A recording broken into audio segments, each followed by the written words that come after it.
Welcome back to the World Christianity Project. We're delighted to have you with us today, and also it is our special honor to have with us Dr. Kevin Xiwi-Yeo. Dr. Kevin Xiwi-Yeo will be giving us the main lecture today. He is Associate Professor of World Christianity and Asian Studies at Gordon Conwell Theological Seminary. In 2003, he was appointed Assistant Professor at the Department of Theological Studies at the China Graduate School of Theology, located in Hong Kong. In 1987, Dr. Yeo began work at the Institute of World Religions, Chinese Academy of Social Sciences, as an editor and researcher. He was with the Institute for 2 years and also served as a visiting scholar there. During his tenure at China Graduate School of Theology, he was a researcher at the school's Chinese Culture Research Center, where he participated in numerous academic conferences and other events and contributed significantly to Christian scholarship in Hong Kong and mainland China. In recent years, he has also become active in scholarly exchanges among Korean, Japanese, and Chinese church historians. He belongs to the American Academy of Religion and the American Society of Missiology. Dr. Yeo's research interests include the fundamentalist and evangelical movements in China and in America, comparative studies of Christianities in China, Korea, and Japan, the history of Christian pacifism in China, Chinese traditional religions and culture, and their relation to Christianity and Christian thought in contemporary China. He is published widely in English and in Chinese. Dr. Yeo, we're very, very glad to have you with us today. Also honoring us by their presence are panel members Dr. Timothy Sisk. Dr. Timothy Sisk is Professor of Intercultural Studies and Chair of the Missions Department at Moody Bible Institute in Chicago. Dr. Sisk served for a number of years as a missionary in Japan and also in Bolivia. A frequent conference speaker and missions advocate, Dr. Sisk also serves as a board member for Evangelical Baptist Missionaries. Dr. Sisk is co-editor of Reaching the City, Reflections on Urban Mission for the 21st Century. Dr. Sisk, thank you so much for joining us today. Also, we're delighted to have from Italy, although she usually teaches in the States, Dr. Catherine Weigel, sociocultural and anthropologist, whose current research interests include new religious movements and religious change, mass media and religion, global, urban, and popular culture, and colonialism. Dr. Weigel's book, El Shaddai, A Contemporary Mass Religious Movement in the Philippines, won a 2007 National Book Award in the Philippines, given by the Manila Critic Circle and the National Book Development Board. She has worked on various U.S. State Department leadership training programs for Filipino and Southeast Asia youth and adults. Currently, Dr. Weigel is part of a working group organized by Boston University's Institute on Culture, Religion, and World Affairs entitled Markets, Democracy and Miracles, Evangelicalism and Charismatic Christians in the Second and Third Generation. She is also contributing to Regent University's Symposium, Pentecostalism and Prosperity, the Socioeconomics of Global Renewal. Dr. Weigel, thank you so much for being with us as well. Round of applause, please. Thank you. And for us, you may begin at any time. Okay. It's an honor to speak to you today. The topic I want to share with you this morning is the morning here. Is a fundamentalist past and the current theologizing of Chinese church. I think most of you are familiar with the story of the Chinese church to a certain degree. So my presentation probably not going to too much details.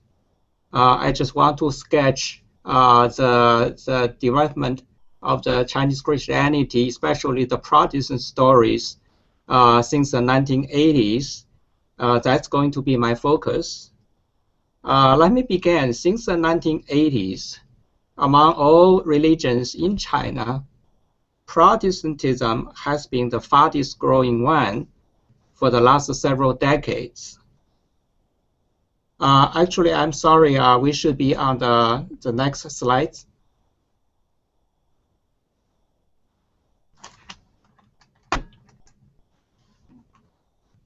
Well, it was said that throughout the 1990s, average 1 million new members were added to the Protestant community each year. Today, you can find in China one of the largest Protestant communities among the world. So we are talking about 50 to 100 million believers. Even though their percentage in the general population is still not very high. The Chinese church began to make an impact on the global stage. In the recent years, and they began to talk about sending out a large number of missionaries to overseas. So it's not going to be a surprise to find the Chinese missionaries probably in your neighborhood at your doorstep in the years to come. So to highlight that coming impact from the Chinese church, I published and wrote and published an article and essay entitled "The Chinese Church's Next Superpower in World Mission." Is listed on my PowerPoint slides, if you can see that. It's published on Evangelical Mission Quarterly on the July issue of this year. So before I move on, I would like to make it clear that I should limit my discussion today to the Protestant community in mainland China. Well, theologically and historically speaking, the Chinese church today is certainly a child of the fundamentalist and revival movement of 1920s and 30s. And therefore, I believe in order to understand Chinese church today, and we really have to trace its history. Now we are moving to the next slide, the 19th century. Robert Morrison's arrival in 1807 is remembered as the starting point of Protestant missionary movement in China. Generally speaking, the 19th century was a era of great missionary expansion and church planting in the midst of continuous tensions between the traditional elements in the Chinese society and the Christian community. It was no doubt the Western missionaries who played the leading role in the Christian movement in the country of the 19th century. Throughout the 19th century, China missionaries were remarkably unified in their doctrinal outlook. Their understanding of mission and church and their mission strategy and methods are remarkably unified. So as James Allen Patterson points out, and there existed across the world, actually at that time, a so-called Protestant missionary consensus. What is a consensus all about? And he pointed out to 4 aspects. The number 1 was evangelism and church planting as the priority of the mission. Secondly, the doctrinal allegiance to the uniquely divine nature of Christ is confirmed. Thirdly, the willingness to define the social dimension of the mission was certainly also highlighted in the missionary thinkings of the 19th centuries. Fourthly, pragmatic ecumenism or cooperative mission efforts was very common in the 19th centuries. So this consensus indeed reflected the theological orientation and ethos of the evangelical unities in the Great Britain and North America of 19th centuries. So through those missionaries, those evangelical theology and ethos came to China and shaped the emerging native church. But the number of the Protestant missionary was still quite small in the 19th century. and the native church's leadership abilities and independence was still lacking or weak, even though the Chinese Christian community experienced significant growth in the 19th century.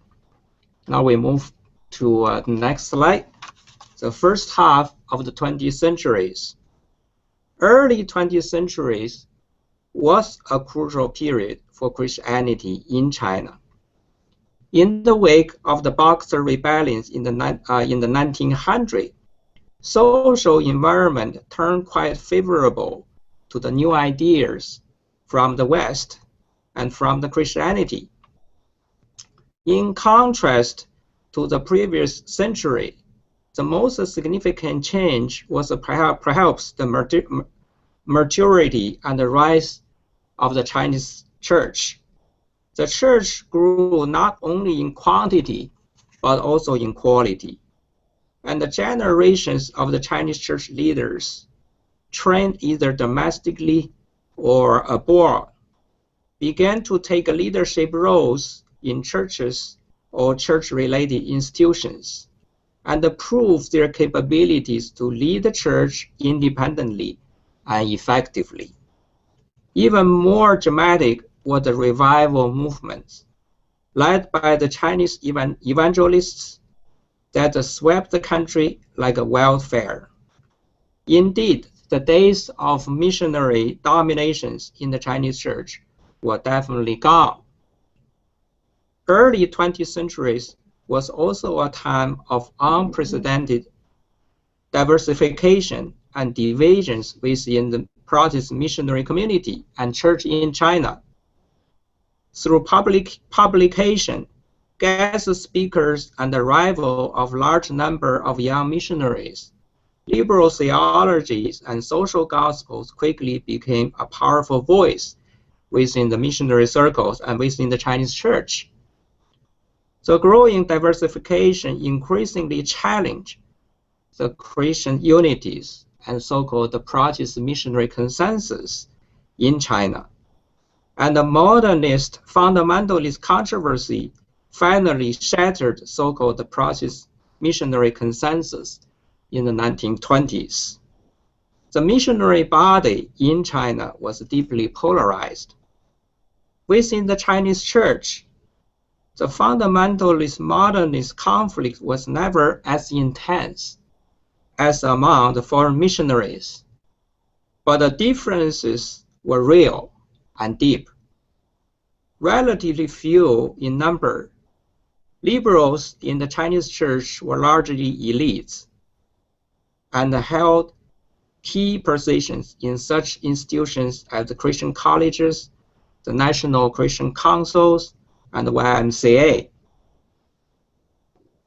And they even played the role of church spokesperson to the general public.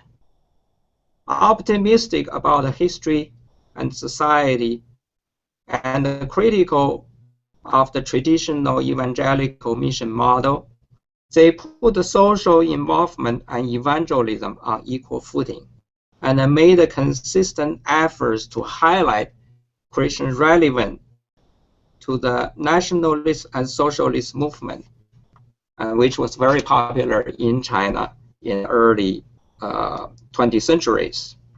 And they also played the leading roles in relating Christian faith to Chinese traditional and modern culture.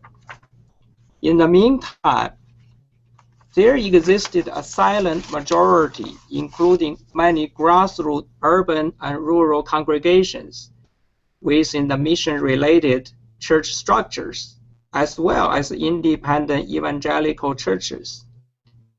Deeply shaped by the missionary movement of 19th centuries, most of those Chinese churches were theologically quite conservative, and their teaching turned to be simple and biblical. And their ministries single-mindedly centered on spreading the gospels and saving souls. By the 1920s, the overall conservative tendencies of most churches were further reinforced and sharpened by the rise of indigenous evangelical churches and revival movement. Some of the most prominent evangelical church groups and revival groups were the Assembly Hall or Little Flock, Jesus Family, the True Jesus Church, the Spiritual Gifts Movement, and Bethel Mission. And those years also witnessed unprecedented waves of interdenominational evangelical and revival movement initiated or led and by individual Chinese church leaders. From those movements and did emerge a generation of charismatic and influential Chinese evangelists and revivalists, such as Wang Mingdao, Watchman Nee, Zhang Song, Andrew Ji, and Wang Zai, and Marcus Chen. And theologically, and those groups and individuals have been shaped and influenced by various traditions, such as holiness, reform traditions, and premillennialism and Pentecostal teachings. But they also have a lot in common. They were all staunch believers in infallible biblical authorities and supernatural Christology, and emphasize soul-saving evangelism instead of social and cultural involvement. In those decades, and they were sometimes referred to as evangelicals, fundamentalists, or conservatives. In other words, those terms were largely interchangeable in those years. Furthermore, and those church leaders were all hostile to the liberal theology and liberal winds within the church. Someone like Wang Mingdao was vocal and persistent in attacking and criticizing the modernism throughout his own career, and never hesitated to denounce the liberals as false teachers or false prophets. What was upsetting for the Chinese evangelical was not only liberals' alleged denial and distortion of biblical teaching, but also their attempt to shift the missionary focus from evangelism to social service and cultural witness. In the Chinese evangelicals' mind, social gospel and modernism were simply two sides of the same coin, and unbiblical and heretical beyond doubt. Consequently, to differentiate themselves from the liberals, they put almost exclusive emphasis on evangelism at the cost of any social involvement. Shunning any social or political issues or apolitical attitude became characteristics of emerging Christian evangelical movement of the 1920s and 30s. For most of the fundamentalist church leaders, the liberals within the Chinese church made a lot of the unacceptable theological compromises in indigenizing the Gospels in Chinese cultures. So therefore, they largely avoid the liberal enterprise of so-called indigenization. But that does not mean their theology and ministry were not shaped by the Chinese culture. In fact, one can argue the way of their theologizing is obviously very Chinese.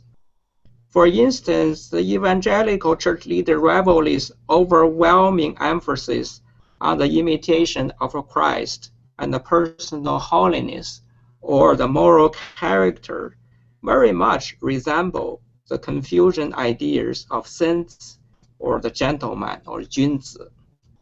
Given their lack of strong and consistent interest in society and culture, understandably, the Chinese evangelicals' contribution to the growth and character formation of the Chinese church was far greater and much more significant than their liberal counterparts.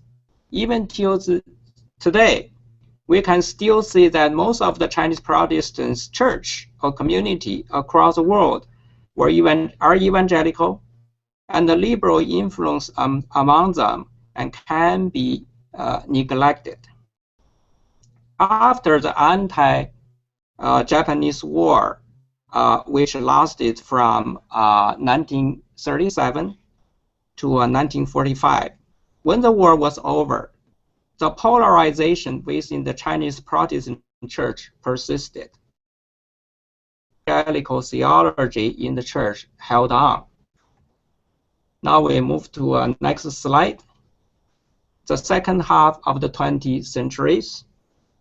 Throughout the 1950s and 1960s, the polarization within the Protestant church in mainland China was further complicated by the intervention of political forces.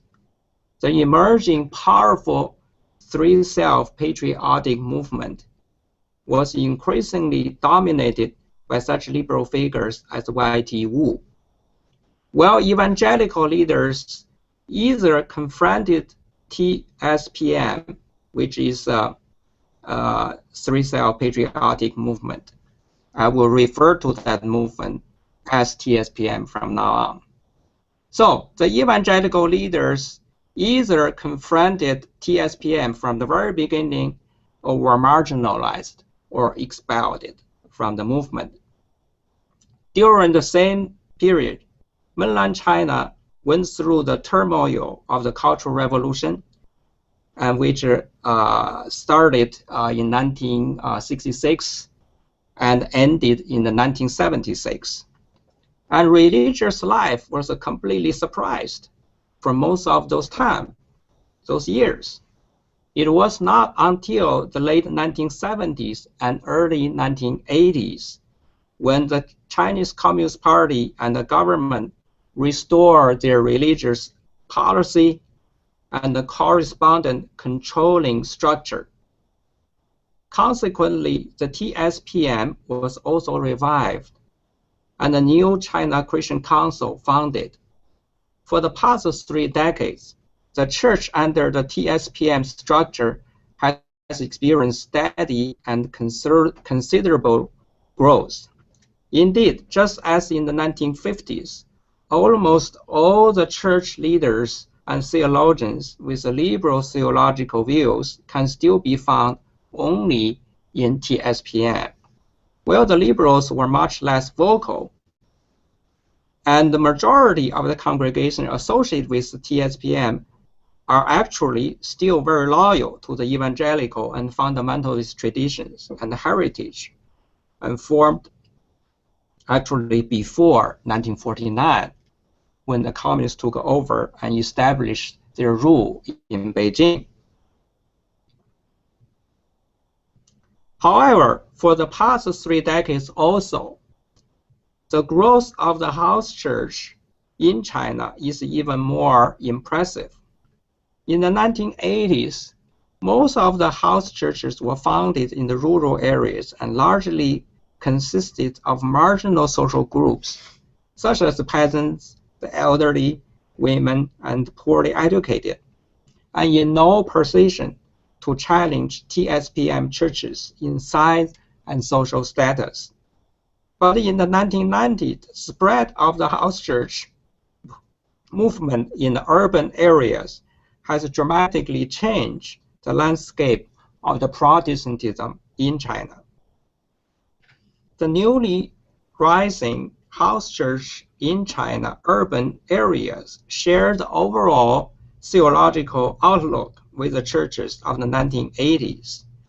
In their loyalty to the biblical authority, emphasis on personal spiritual growth, and enthusiasm for mission, they demonstrate they are also the genuine inheritors of the Chinese evangelical heritage.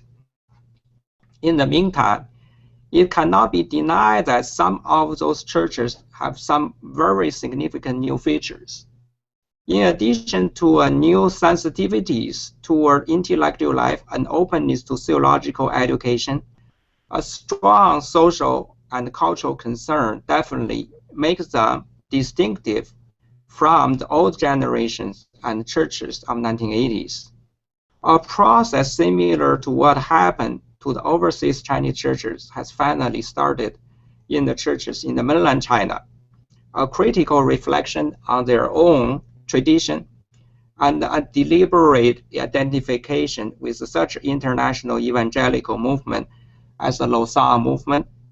As a result, the dominance of old attitude toward culture, society, and politics has been giving way to a diversification of stance over those issues. So in other words, the traditional apolitical attitude were giving way to a sort of emerging political activism. Now let's move to the next slide and last slide, the current dynamics and the future trends.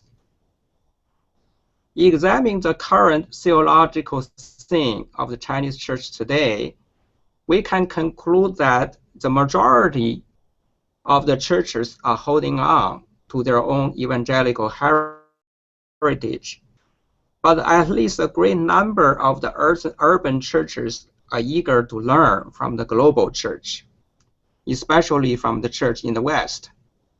And there have been only some very sporadic, genuine attempts to construct a contextualized theology relevant to Chinese culture and context.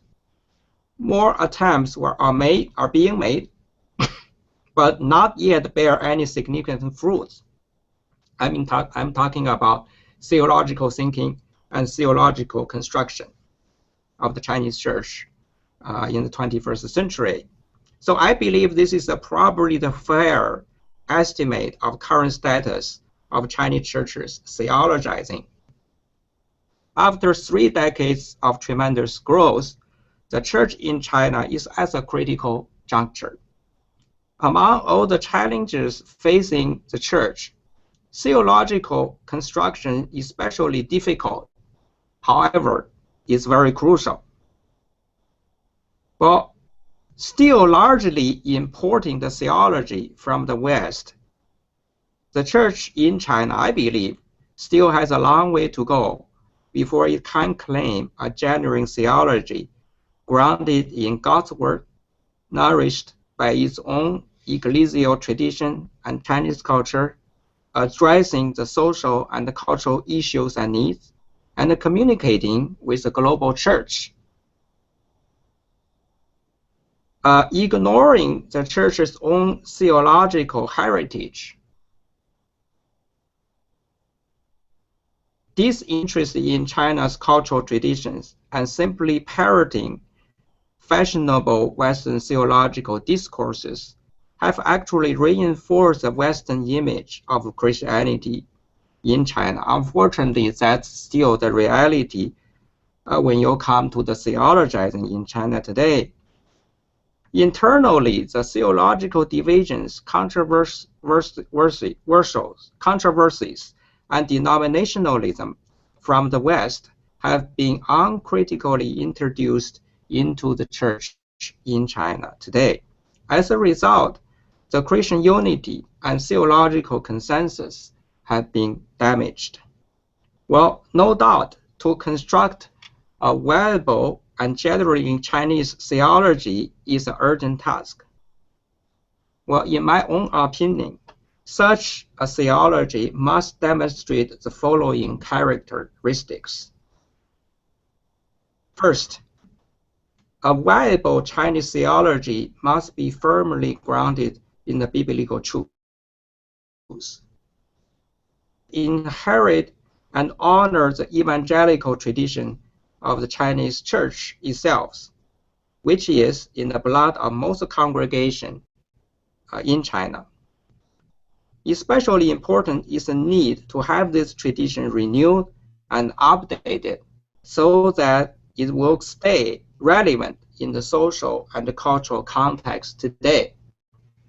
Thirdly, the non-denominational quality of the Chinese evangelical tradition should be preserved under the precondition of biblical fidelity. A spirit of tolerance and open-mindedness should be promoted.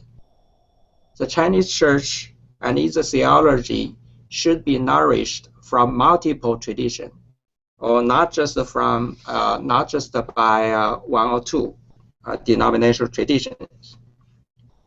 Fourthly, theologizing must be the business of the church, serving the church's needs. Otherwise, theology becomes a useless and purposeless fantasy, intellectual fantasy, and this is actually what happened in China today. And lots of the theology are constructed in the Chinese academics, and not so much effort are being made by the church, by the Christian communities. And so I think in order to construct relevant and viable theology, and which is significant to the church, which is helpful to the church, you really have to have the Christian community, Christian church, to start working on their own theological issues. Fifthly, it must be incarnated. I mean, the theology, the Chinese, genuine Chinese theology must be incarnated in the Chinese culture and social context. For the church, this should be a matter of life and death. The church needs to address concretely such issues as proclaiming the gospel in Chinese way and being a Christian as well as a patriot, Chinese patriot. I think that one of the danger and challenge we have in terms of the Christian theologizing in China today is that we import way too much from the West, and we never make serious efforts to develop the Chinese theology based on God's words, and also shaped by the Chinese culture and shaped by the Chinese social context. And that's an urgent thing we need to do in the future. And sixthly, it must be global minded. Chinese theology for the future must be globally minded.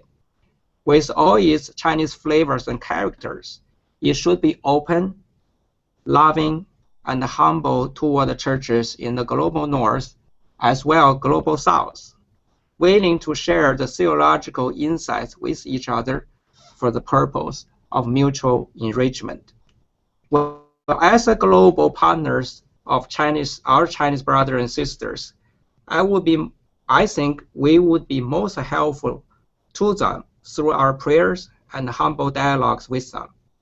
And we would be most harmful in our attempts to impose our own theological views and denominational agendas on them.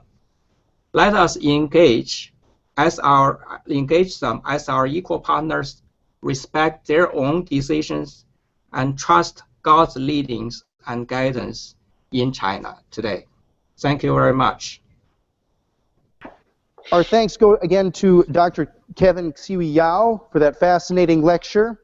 Dr. Yao is Associate Professor of World Christianity and Asian Studies at Gordon Conwell Theological Seminary. And we're delighted to have with us Dr. Timothy Sisk, Chair of Professor of World Missions and Evangelism at Moody Bible Institute, and Dr. Catherine Weigel, Adjunct Assistant Professor at Northern Illinois University and Sociocultural Anthropologist. Thank you. Dr. Weigel or Dr. Sisk, do either of you two care to respond first to Dr. Yeo? Go ahead, Dr. Weigel. Well, thank you for the very interesting lecture, and I guess being an anthropologist, my perspective is going to be slightly different on this panel. And I work in the Philippines primarily and Southeast Asia, and so my knowledge of the history of the church in China is not as much, obviously. So as I was listening to you, I mainly questions arose for me as opposed to comments.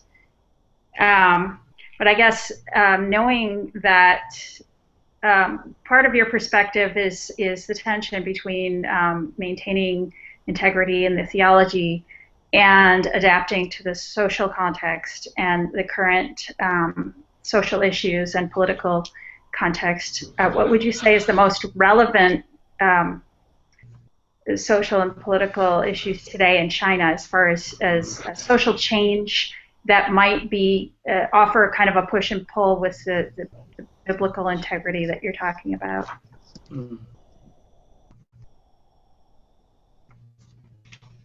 Should I respond now, or? The opportunity to respond right now. Thank you. Okay. I would say for the church, for the Christian community as a whole, I would say the church need to pay attention to issues such as social equality, and create, obviously, there is huge problems created by the economic takeoff in the past decades, and the widening gap between the poor and the rich. I would say that's probably the #1 social issues. Of course, there are other issues such as human rights and also the rights issues. But this is the tricky thing in the Chinese context. I think the church need to address need to make a distinction between what social and the political issue they really need to care about, and what are some of the inappropriate issues, and they should stay away from. I think that's really tricky issues and controversial issues. But I don't believe that the church, there are so many political and social issues that China face and the country face. But I don't believe the church needs to address all of them. But church need to address those fundamental issues which affected each member in the societies.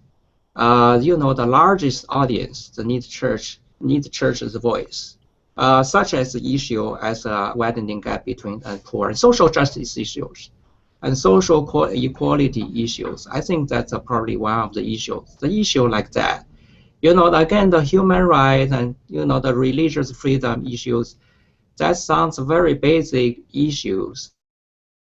Those social groups in the West, but again, in the Chinese context, I think the church should be very careful about that issues, because in the Chinese context, it takes on the different meanings and could be understood as a partisan issue and as a political issues. So that's my basic response. Thank you. Dr. Yeo, can I ask you to just continue on in that same vein and respond to this? In China, is there a robust liberation theology, or what we in the West would recognize as a liberation theology? Yes, there something resembling liberation theology in the West, but not exactly the same. Especially, you'll find the similar approach more within TSPM system. So the TSPM is an official theology, or it's a dominant theological conversation. Has to do, is a concern, is a primary concern, is how to adapt it, the evangelical theology of the Chinese church to the new social reality. So the TSPM theology really encourage the believers to be loving and to be kind in the social context, to you know, work out of its self-isolations, and to be more integrated with a society, with a larger society, with a culture. So that's basically kind of an approach of the TSPM theology, but its conclusion is very different from the liberation theology we have in the West. You know, in the West, to my understanding, to my knowledge, the liberation theology in the West turned to be very critical of the social reality. So usually presents as a challenge to the existing social orders and political orders. But in China, the TSPM theology certainly encourage the church and Christians to be more socially and culturally sensitive and conscious. But its eventual conclusion, the final conclusion is this: to stay relevant in the Chinese societies, you have to identify and really you have to embrace the existing social orders and ideology behind existing social orders. You really have to embrace, to identify yourself with the social and the political establishment. And so that really, leading to the less critical attitude toward society and culture on part of the Chinese Christians and Chinese church. Dr. Armstrong, can I just say a word about that too? Yeah. I found it interesting as you read some of Bishop Ting's writings in his book, for instance, God is Love. Bishop Ting was the head of the Nanjing Seminary for 45 years. And yes. really the head of the Chinese Christian Council for a good number of those decades. He spoke in many ways against some of the aspects of liberation theology simply because liberation theology at its heart has at its desire to overthrow the powers that be. Right. And he, working alongside of the Chinese socialist or Chinese communist government, did not want to see that happen if he was going to keep his job or remain in power in that sense. So while there were certain aspects of liberation theology he embraced, definitely that part of the overthrow of the powers that be was not part of his conversation. Right. Yeah, that's a good point. You know, the Bishop Ting theology and liberation theology certainly, in my opinion, and share the large theological framework, or they have the same starting point in the theological discussion. But interestingly, they reached a completely different conclusion. And one is sort of challenging the existing social reality, the social order. Another one is affirming the social orders in China. So it's a very ironic. Yeah, it's been interesting to watch over those years how Bishop Ting's theology kind of adjusted with what was coming from the ruling party at that time and seeking to kind of find an equal place for them to be in harmony with each other. So. Yes. What we've seen so far in this class is that there does seem to be something that resembles liberation theology in much of the world. So far we've sampled from South America and Africa. Now we're sampling also from Asian theology. But what that liberation theology looks like by its very nature as a theology that's in direct engagement with the political situation will be very different in each case, no doubt. Good. That's right. Thank you. Dr. Weigel, would you like to follow up with any further comments or questions? Yeah, I would say kind of the other side of the coin of liberation theology is the health and wealth gospel. So you're faced with inequality or you're faced with a difficult economic situation, and you can either try to change the structure or you can try to change yourself. And I think that the health and wealth gospel takes that back to the individual and sort of embraces the structure and the authority as it is. It says, I need to renew myself rather than renew society, right? And that's kind of what I've looked at in the Philippines with these health and wealth. The health and wealth gospel is very, very popular right now in the current economy. And I was wondering if that's a trend in China as well. Yes, definitely. You know, that's certainly one of the danger or the challenge facing the Chinese Protestant communities. The gospel of success or health, wealth gospel, is gaining the ground and getting very popular. And largely speaking, it's a fairly new phenomenon in China, and you don't have too much of that in the evangelical tradition we just talked about. An evangelical tradition you can trace back to 1920s and 30s. It's a fairly new phenomenon since the 1980s as the Chinese economy began to take off, and especially popular among, that kind of gospel, especially popular first among the church in the countryside. It's a slightly different. It's not, interestingly enough, it's not started as a middle class phenomenon, middle class thing. It really started as a lower class movement. Started probably among those poor and peasant and believers who have no access to the basic medical care, health care at all. So all they have is a power of God. So what can they do? Yeah, and so that's the only thing they have. Yeah, and that's still very much the case in many rural areas in China today. Yeah, but in the 1990s, the gospel of success become kind of a popular among the urban churches too, and then it become the middle class phenomenon in some ways. Yeah. But as I said, again, one of the major development of the Chinese Christian communities in the 1980s until today is a diversification. Yeah? And you have certainly powerful a gospel of success and health, wealth gospel movement, and really gaining the ground in China.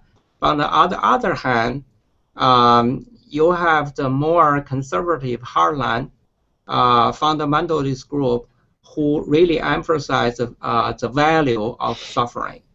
And they try their best to keep the memory of the Chinese church, especially it's a suffering memory about suffering. Yeah? And so sacrifice for Christ. And that's a kind of the thing, and we really hold on to. Yeah? And thirdly, you have the so-called the new evangelical movement in the urban Christian community in China today.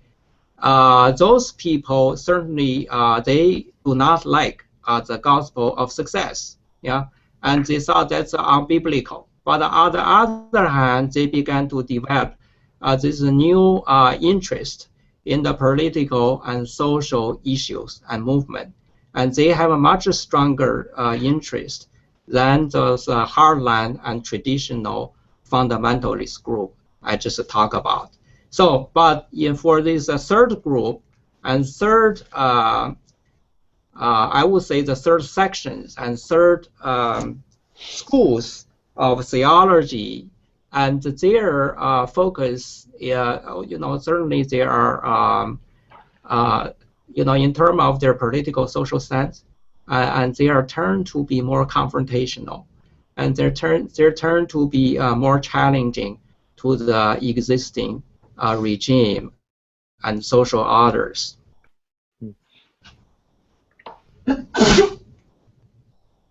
Dr. Yeo, and thank you for that question, Dr. Weigel. Dr. Sisk, you've been patient. Thank you for that. Would you like to address any questions directly to Dr. Yeo? Sure, I'd love to get some more of his input. I read something a number of years ago when I was just starting to look at the Church of China. It said if you understand two theologians there, you'll really understand the Chinese church. One is Bishop Ting, who was the head of the Chinese Christian Council for so many years, and also Wang Mingdao, who spent 23 years in prison because of his stance against the Freestyle Church. And you brought up something that I think is such a wonderful thing, and maybe you could talk more to the students about it, was he suffered in jail for 23 years, and that really did influence his theology and his writing, especially as evidenced in some of the sermons that we see from him. Could you talk a little bit more about that?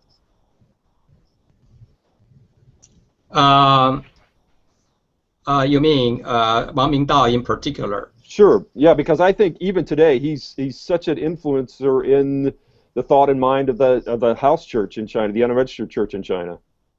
Yeah. Wang Mingdao was one of the most respected evangelists among the Chinese Christians even today. So he was considered one of the top evangelists of the first generation of the 1920s and 1930s. And he was considered one of the founding fathers of Chinese evangelical traditions. And I would say his theological outlook is basically fundamentalistic and very conservative, and to some degree, his theology is very Chinese, and with anti-Western overtone. Mm-hmm. And when he interprets the Bible, he insists that he was not going to use any commentaries. He just basically straight, and go straight to the Bible and read and interpret Bible yourself, and depending on the guidance of Holy Spirit, leadings of Holy Spirit. So in that way, his theology is truly Chinese. That's why he was still a revered figure, even in the Chinese church today.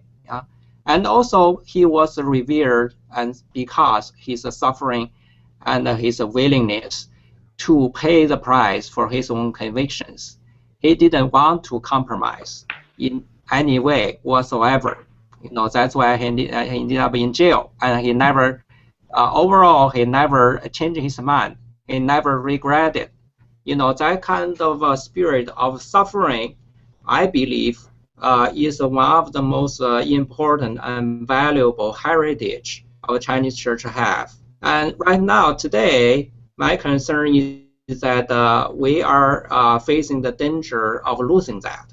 With all the importation of the Western fashionable theological tradition, theological discourse, and terminologies, and with all kinds of church models, ranging from the Christendom church models to we call the consumerism type of church models, and we are kind of many Christian, many church leaders and churches today in China today, and turn to forget, his theology and what we can learn from his witness and from his experience. If I would say if that become the reality of the church in the future, I would say that's too bad. And and that's really going to that's only probably few only things the Chinese church can really contribute to the global church. It is the spirit of suffering and lessons of suffering, and how to live as a faithful and suffering minority in a largely non-Christian society and environment.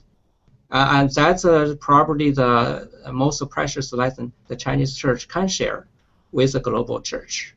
And increasingly, I think the church everywhere found itself in the same situation. We are marginalized, we are minorities. And what do we do?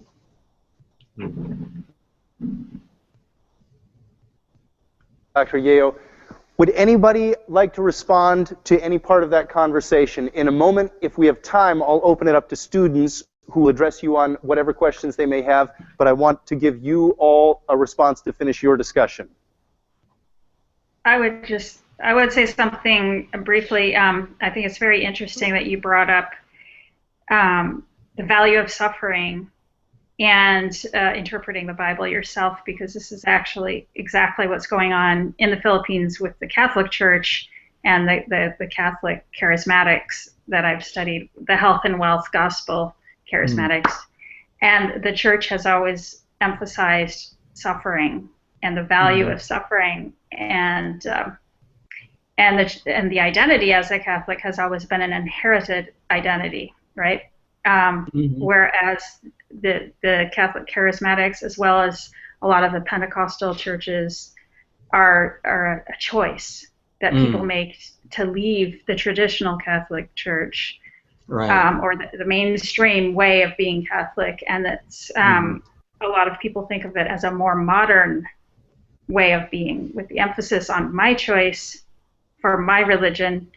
And then you bring up, in bringing your own interpretation to the Bible. That seems like a very modern notion of theology.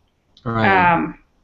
So, I mean, maybe a lot of the things you're talking about are really the adaptation to the current social and economic climate, I guess, because there are a lot of parallels that could be drawn in the way economies have changed all over the world, right? Yes. The neoliberal economy is very short-term and very individualistic, right? Right.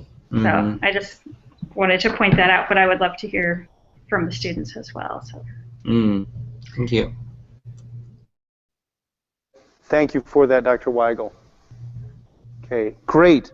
Do any of you have any questions for our panelists and our speaker? Any questions? All right.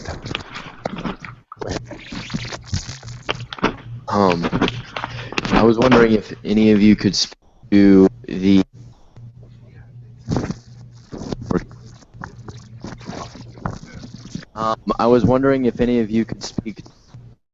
of the charismatic movement in the Chinese church, probably specifically within the TSPM.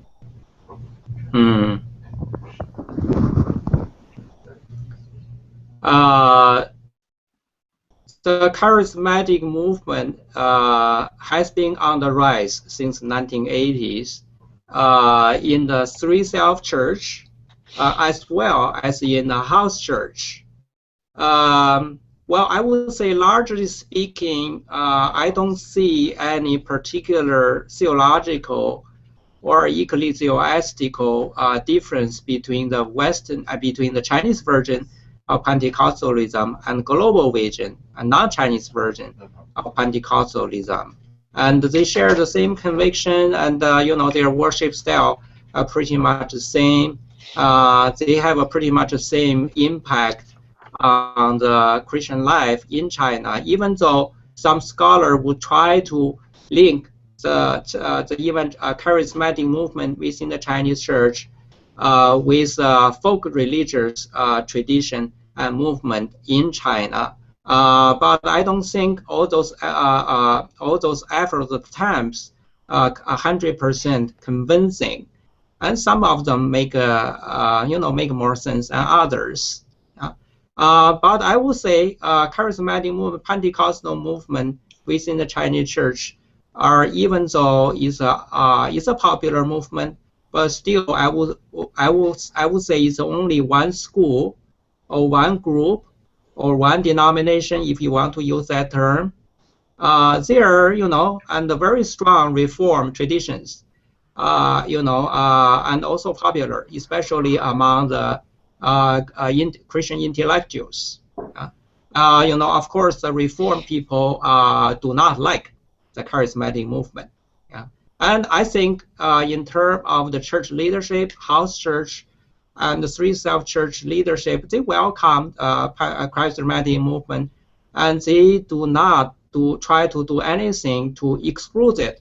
The charismatic movement minimize its influence. But again, on the other hand, they feel uneasy with a certain aspect of charismatic movement, so they keep eye on them, and they make sure that the charismatic movement never become the dominant force or become the harmful force in the Chinese church. So I think it's a complicated story. It's both beneficial to the Chinese church and in many ways and divisive and controversial. you. We'll take another question here. Paul, go ahead and let us know who you're addressing the question to.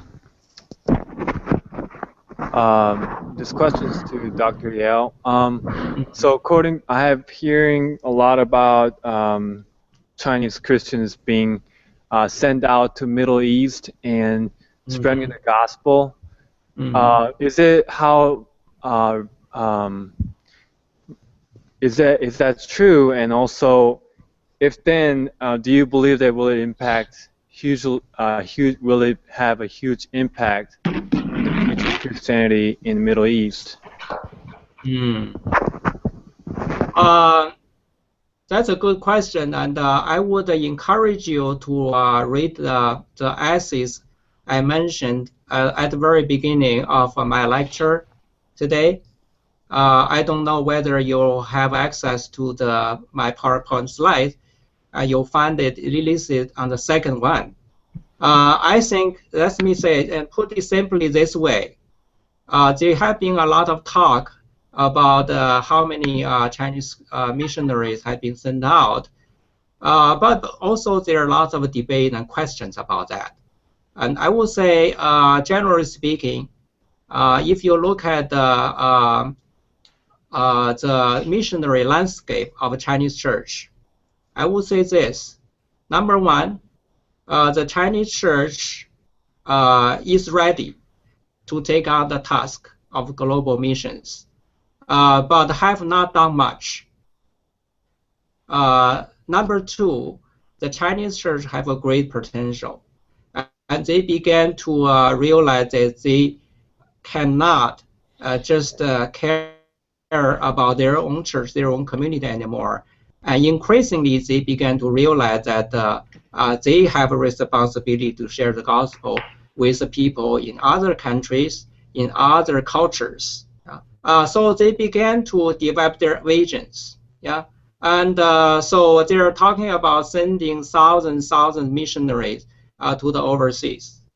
But I think it's coming in probably 10 to 15 years. You'll be probably going to encounter increasing number of Chinese missionaries in the field. But that's not reality today. We're still talking about the vision things and still the preparation stage. So we're still talking about the potential here right now. Yeah. So if anybody say, oh, we already sent over 100,000 Chinese missionaries overseas, and your question is where are they? I never run into them. And where are they?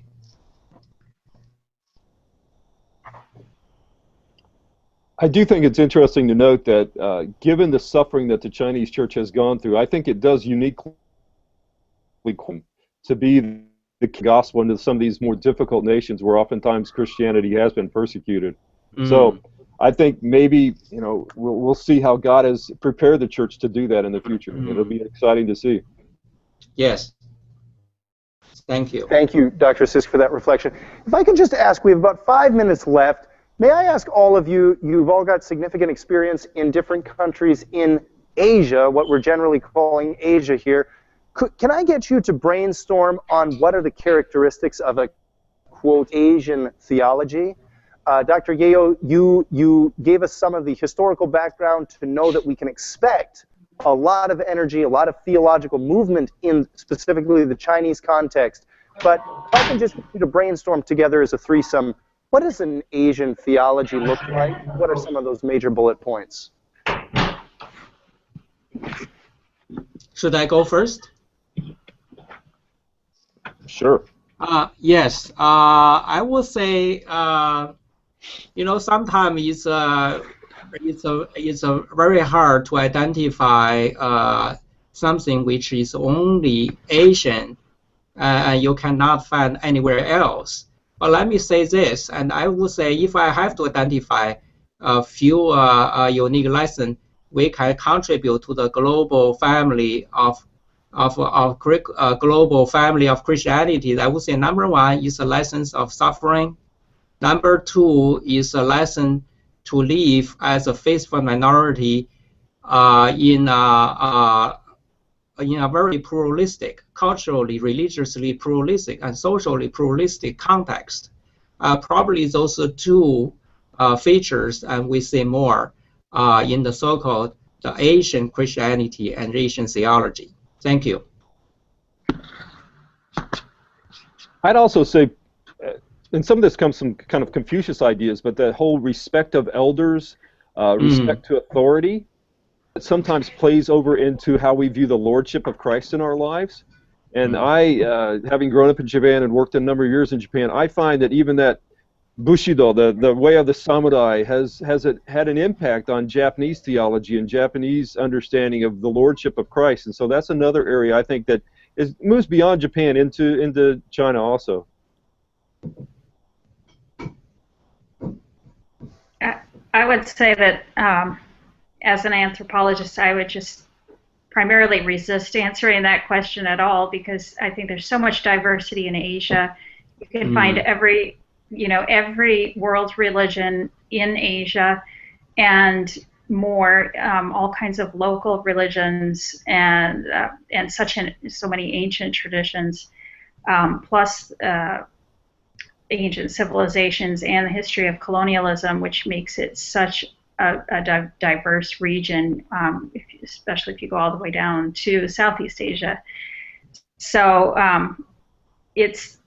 I would not be able to answer that question at all. And I wouldn't, I don't know, I guess I just would think that the specificity of the history of the place would be the important question for me. That further reflections on Asian theology or even its possibility. I would say if it's possible, it's going to be very difficult, because Asia is such a continent and context with so much cultural, historical, and religious diversity. It's a bit artificial try to construct one single Asian theology. I would say even under the umbrella of Asian theology, it's probably reasonable to have, the Chinese theology, Korean theology, Japanese theology, and Indian theology, and so on and so forth. What I think I'm hearing here is that although Pan-Asian theology or Pan-Asian cuisine may be a wonderful thing on a Saturday night, Pan-Asian theology is just too broad. Perhaps we should talk to Asia as the largest land mass in the world. Perhaps it would be better to speak individually of Christian theologies in specific parts of Asia. Yes, that's my point. Thank you. Well, we are very, very grateful for your time today and for your energetic conversation. Thank you for that. We'd like to thank Dr. Kevin Xiwi Yeo, Associate Professor of World Christianity and Asian Studies at Gordon Conwell Theological Seminary, Dr. Timothy Sisk, Chair and Professor of World Missions and Evangelism at Moody Bible Institute in Chicago, and thank you also Catherine Weigel for joining us, Adjunct Assistant Professor at Northern Illinois University and Sociocultural Anthropologist. Class, would you join me in thanking them for their contributions? Thank you very much. Thank you so much. For the invitation. Thank you. Thank you. Thank you.